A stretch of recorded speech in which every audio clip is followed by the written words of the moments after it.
15 minutes, and that's starting now.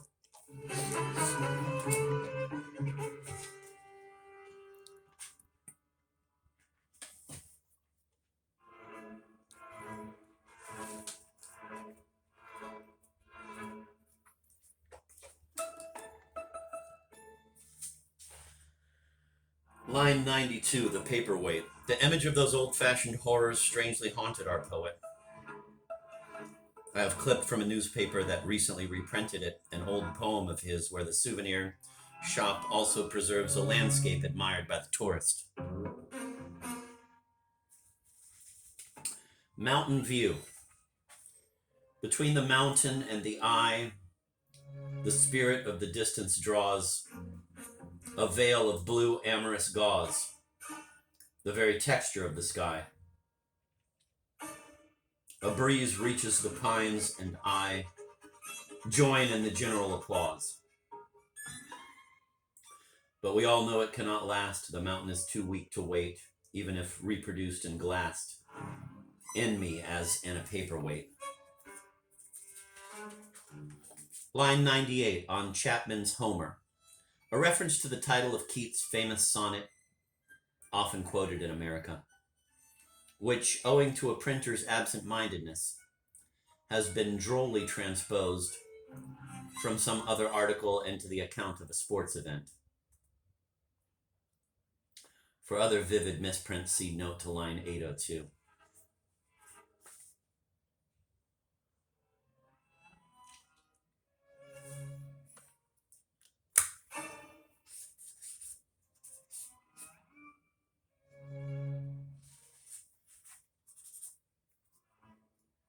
Line 101, no free man needs a god.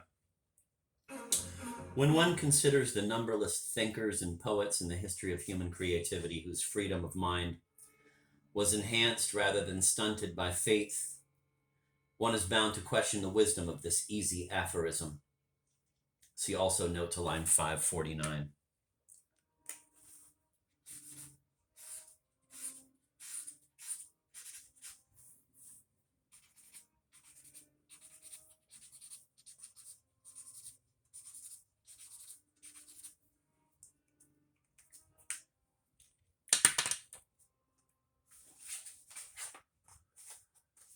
Line 109, iridule.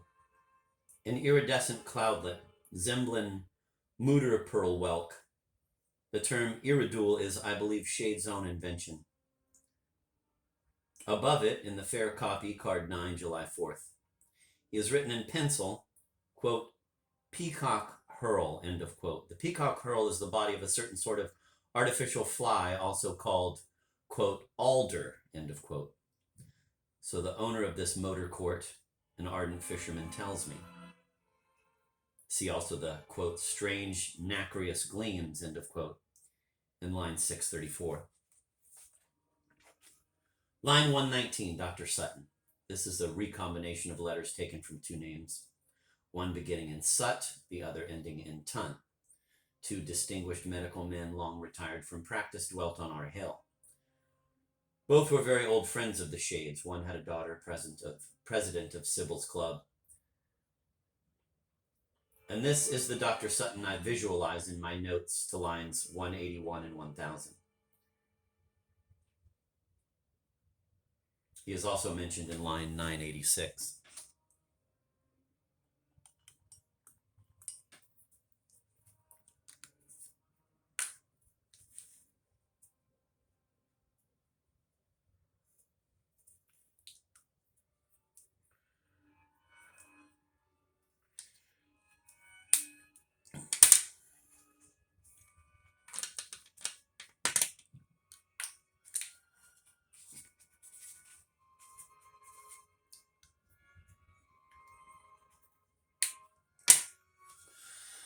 Lines 120 to 121, 5 minutes were equal to 40 ounces, etc. And the left margin and parallel to it, quote, in the Middle Ages an hour was equal to 480 ounces of fine sand, or 22,560 atoms, end of quote. I am unable to check either this statement or the poet's calculations in regard to 5 minutes. i.e. 300 seconds, since I do not see how 480 can be divided by 300 or vice versa. But perhaps I am only tired. On the day, July 4th, John Shade wrote this. Greatest the gunman was getting ready to leave Zembla for his steady blunderings through 2 hemispheres. See note to line 181. Line 130. I never bounced a ball or swung a bat. Frankly, I too never excelled in soccer and cricket. I am a passable horseman, a vigorous though unorthodox skier, a good skater, a tricky wrestler, and an enthusiastic rock climber. Line 130 is followed in the draft by 4 verses which Shade discarded in favor of the fair copy continuation, line 131, etc. This false start goes, as children playing in a castle find, in some old closet full of toys behind, the animals and masks a sliding door. 4 words heavily crossed out. A secret corridor. The comparison has remained suspended. Presumably our poet intended to attach it to the account of his stumbling upon some mysterious truth in the fainting fits of his boyhood. I cannot say how sorry I am that he rejected these lines. I regret it not only because of their intrinsic beauty, which is great, but also because the image they contain was suggested by something Shade had from me.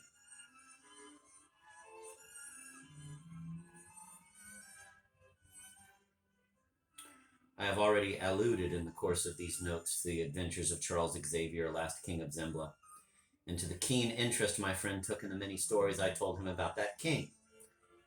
The index card on which the variant has been preserved is dated July 4th and is a direct echo of our sunset rambles in the fragrant lanes of New Wye and Dulwich.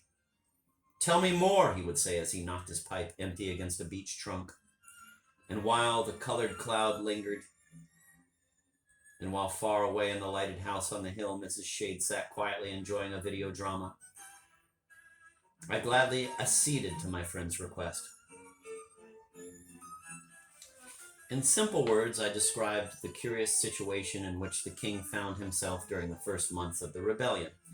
He had the amusing feeling of his being the only black piece in what a composer of chess problems might term a king-in-the-corner waiter of the solus rex type. The royalists, or at least the modems, moderate Democrats, might have still prevented the state from turning into a commonplace modern tyranny, had they been able to cope with the tainted gold and the robot troops that a powerful police state from its vantage ground a few sea miles away was pouring into the Zemblan Revolution. Despite the hopelessness of the situation, the king refused to abdicate. A haughty and morose captive, he was caged in his rose stone palace, from a corner turret of which one could make out with the help of field glasses lithe youths diving into the swimming pool of a fairy tale sport club, and the English ambassador in old-fashioned flannels, playing tennis with the Basque coach on a clay court as remote as paradise. How serene were the mountains, how tenderly painted on the western vault of the sky!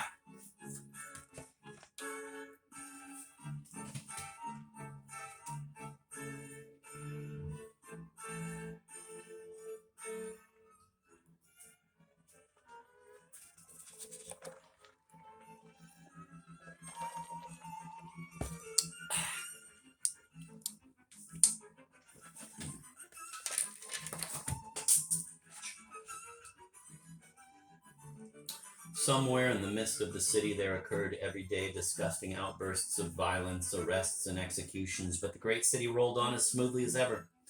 The cafes were full, splendid plays were being performed at the Royal Theatre, and it was really the palace which contained the strongest concentrate of gloom. Stone-faced, square-shouldered commissars enforced strict discipline among the troops on duty within and without. Puritan prudence had sealed up the wine cellars and removed all the maidservants from the southern wing. The ladies-in-waiting had, of course, left long before, at the time the king exiled his queen to her villa on the French Riviera. Thank heavens she was spared those dreadful days in the polluted palace. The door of every room was guarded, the banqueting hall that 3 custodians and as many as 4 loafed in the library, whose dark recesses seemed to harbor all the shadows of treason. The bedrooms of the few remaining palace attendants had each its armed parasite, drinking forbidden rum with an old footman, or taking liberties with a young page. And in the great Herald's Hall, one could always be sure of finding ribald jokers trying to squeeze into the steel panoply of its hollow nights. And what a smell of leather and goat in the spacious chambers, once redolent of carnations and lilacs! This tremendous company consisted of 2 main groups. Ignorant, ferocious-looking, but really quite harmless conscripts from Thule, and taciturn, very polite extremists from the famous glass factory where the revolution had flickered first.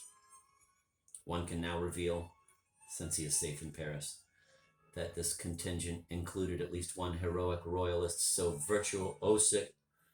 virtuosically disguised that he made his unsuspecting fellow guards look like mediocre imitators. Actually, Odon happened to be one of the most prominent actors in Zembla and was winning applause in the Royal Theatre on his off-duty nights. Through him, the king kept in touch with numerous adherents: young nobles, artists, college athletes, gamblers, Black Rose paladins, members of fencing clubs, and other men of fashion and adventure. Rumors rumbled. It was said that the captive would soon be tried by a special court, but it was also said that he would be shot while ostensibly being transported to another place of confinement. Although flight was discussed daily, the schemes of the conspirators had more aesthetic than practical value. A powerful motorboat had been prepared in a coastal cave near Blawek, Blue Cove, in western Zembla, beyond the chain of tall mountains which separated the city from the sea. The imagined reflections of the trembling, transparent water on rock wall and boat were tantalizing. But none of the schemers could suggest how the king could escape from his castle and pass safely through its fortifications.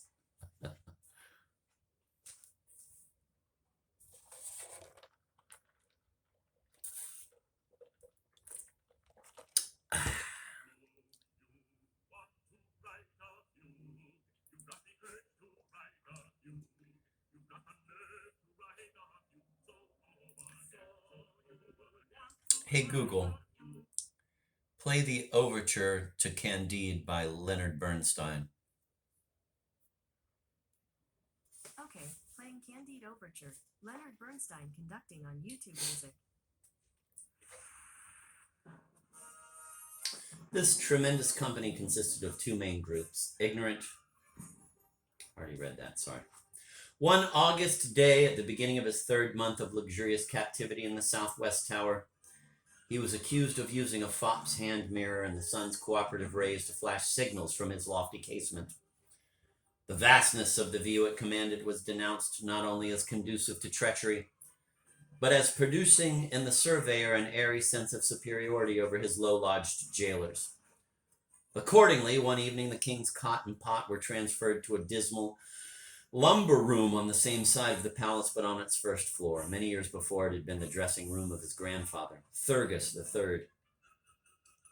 After Thurgus died in 1900, his ornate bedroom was transformed into a kind of chapel, and the adjacent chamber, shorn of its full-length multiple mirror and green silk sofa, soon degenerated into what it had now remained for half a century: an old hole of a room with a locked trunk in one corner and an obsolete sewing machine in another. It was reached from a marble-flagged gallery, running along its north side and sharply turning immediately west of it to form a vestibule in the southwest corner of the palace. The only window gave on an inner court on the south side. This window had once been a glorious dreamway of stained glass, with a firebird and a dazzled huntsman, but a football had recently shattered the fabulous forest scene, and now its new ordinary pane was barred from the outside. On the west side wall, above a whitewashed closet door, hung a large photograph in a frame of black velvet. The fleeting and faint but thousands of times repeated action of the same sun that was accused of sending messages from the tower had gradually patinated this picture, which showed the romantic profile and broad bare shoulders of the forgotten actress Iris Act. said to have been for several years, ending with her sudden death in 1888, the mistress of Thurgis. In the opposite east side wall, a frivolous-looking door, similar in turquoise coloration to the room's only other one. Okay, Google, thank you.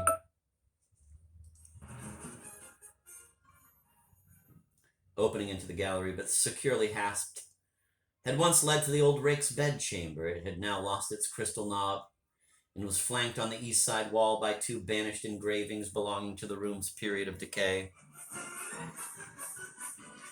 They were of the sort that is not really supposed to be looked at, pictures that exist merely as general notions of pictures to meet the humble ornamental needs of some corridor or waiting room. One was a shabby and lugubrious fete flamande after Teniers. The other had once hung in the nursery, whose sleepy denizens had always taken it to depict foamy waves in the foreground instead of the blurry shapes of melancholy sheep that it now revealed.